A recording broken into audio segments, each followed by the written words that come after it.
Aš vis laik galvoju, projektuojant kokiai, paimkime taip, rinkai tai taikyti. Tu visą laiką gali statyti visiškai ekonomiškus butus, ekonomiškus kotedžus ar ekonomiškus namus, bet tu gali eiti į šiek tiek kitą klasę, kur žmonės supranta, kas yra kokybė.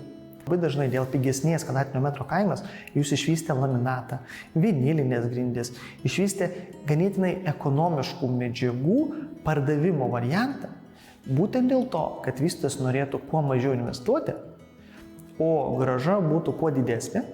Mūsų būtent požiūris buvo šiek tiek kitoksai, mes orientuojamės į žmogų, kuris nori ir žino, ko nori.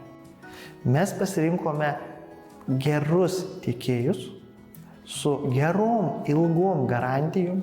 Ir tos garantijos būna ne įmonė, kuri daro, o ir pačiam žmogui, kuris jau nusiperka ir jau būna tame turte. Tai šiuo atveju mes pasirinkom būtent medžio stilių dėl jų ilgamžiškumo. Vis tiek, nori, nenori, mes visi lietuviai vis tiek mes prie medžių.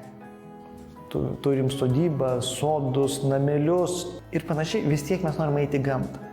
Dėl to buvo ir pasirinkta ilgamžiškos medžiagos, šiuo atveju ąžuolas, ir tai yra ąžuolinės grindys, ąžuoliniai laiptai, ąžuolinės durys, kad kuo tai būtų dalykas ilgamžiškesnis.